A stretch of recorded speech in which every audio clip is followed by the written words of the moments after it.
कर्नाटक की एक रैली में प्रधानमंत्री ने हुबल्ली हत्याकांड का जिक्र करके राज्य की कांग्रेस सरकार पर जोरदार हमला बोला। उन्होंने कहा कि कांग्रेस के लिए बेटियों की जिंदगी की कोई कीमत नहीं, उसे बस अपने वोट बैंक की चिंता रहती है। पीएम ने यह भी कहा कि उस लड़की का परिवार एक्शन की मांग करता रहा, लेकिन कांग्रेस तुष्टीकरण में लगी रही। 18 अप्रैल को हुबल्ली में एक कांग्रेस नेता की बेटी नेहा को एक मुस्लिम लड़के ने सरेआम चाकू से गोदकर मौत के घाट उतार दिया था। इस पर कांग्रेस नेता ने अपनी सरकार पर गुस्सा जाहिर किया था और इसी पर प्रधानमंत्री का भी बयान सामने आया है।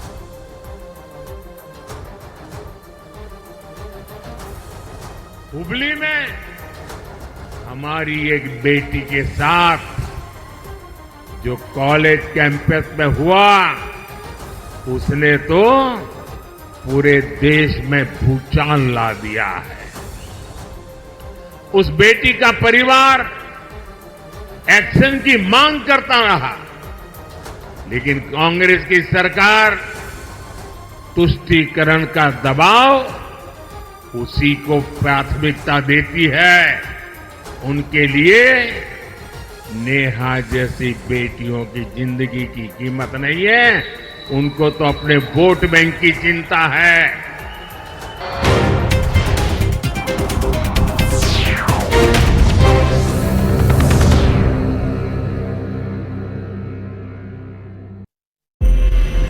उन्होंने पहला पाप किया 90s के दशक में कर्नाटका में उन्होंने धर्म के आधार पर, आपको याद होगा, कर्नाटका में उन्होंने धर्म के आधार पर मुसलमानों को ओबीसी घोषित कर दिया।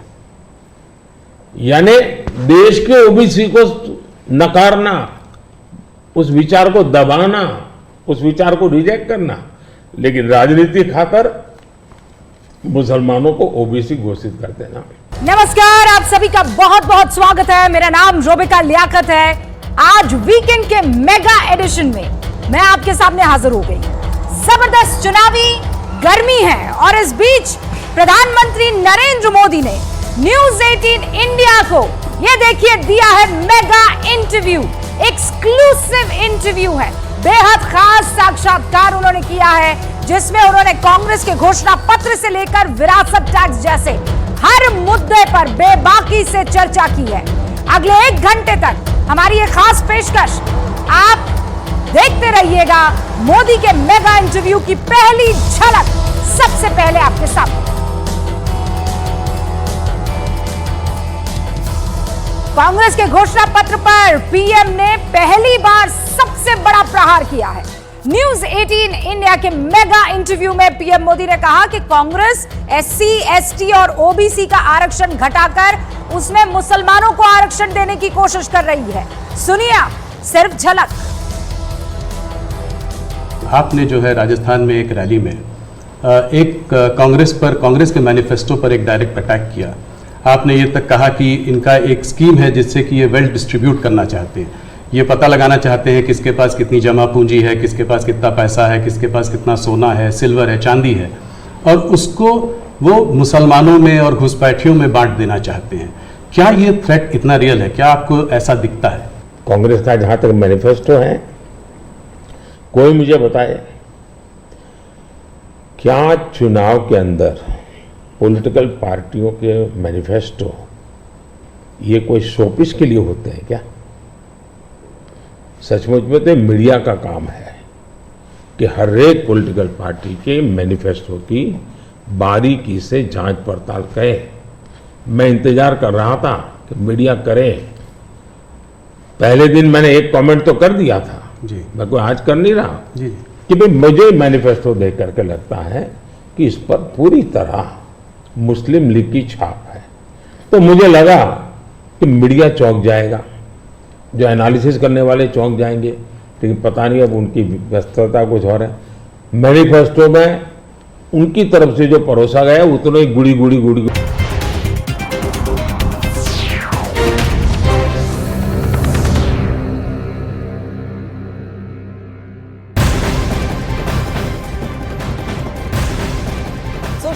पर गृह मंत्री अमित शाह का एक एडिटेड वीडियो वायरल होने पर दिल्ली पुलिस ने एफआईआर दर्ज की है। इस मामले में पुलिस को बीजेपी और गृह मंत्रालय की तरफ से 2 शिकायतें मिली थी, जिसके बाद पुलिस ने एक्स और फेसबुक को लेटर लिखकर दोनों सोशल मीडिया प्लेटफॉर्म से पूछा है कि एडिटेड वीडियो किस अकाउंट से पोस्ट किया गया।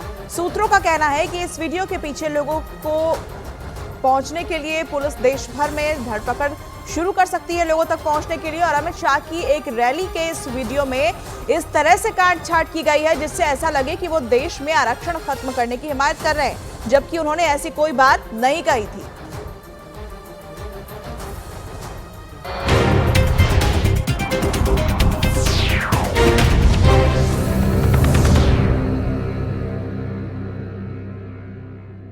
मुझे प्राइड है।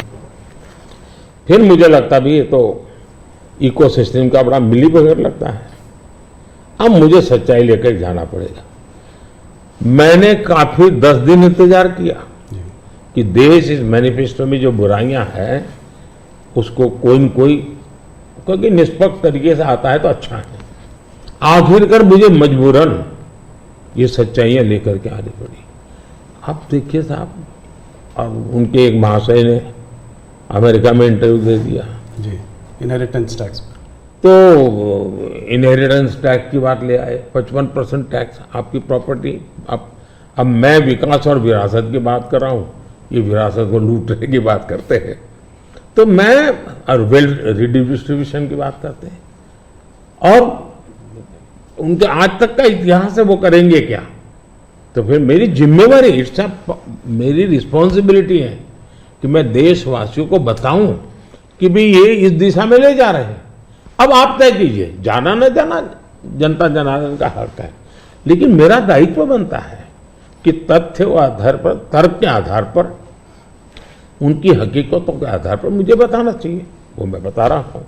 2006 का एक वीडियो जो वायरल हो रहा है जिसमें मनमोहन सिंह जी ने कहा है कि गरीब मुसलमानों का पहला अधिकार रिसोर्सेज पर है, ये उन्होंने साफ कहा है। आपने उसको मैनिफेस्टो में भी ये बात पॉइंट आउट की है कि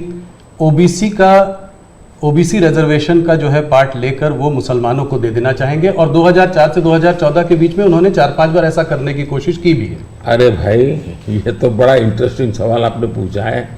जरा मेरा जवाब लंबा हो जाएगा, लेकिन देश के लिए मुझे बताना पड़ेगा। बताइए। आप कांग्रेस का इतिहास देख लीजिए।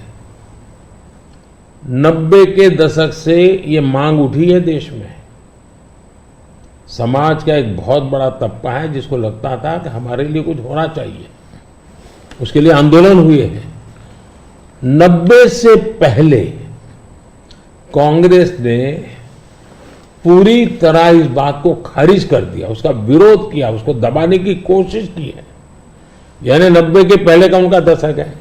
फिर उनको जितनी भी कमीशन बने, जितनी कमेटियां बनाई, उसके भी रिपोर्ट्स ओबीसी के विचार के पक्ष में आने लगे। अब उनके सिफारिशों को भी वो नकारते रहे, रिजेक्ट करते रहे, दबाते रहे।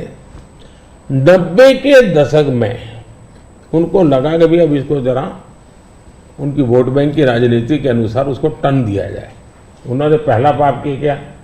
90s के दशक में कर्नाटका में उन्होंने धर्म के आधार पर, आपको याद होगा, कर्नाटका में उन्होंने धर्म के आधार पर मुसलमानों को ओबीसी घोषित कर दिया।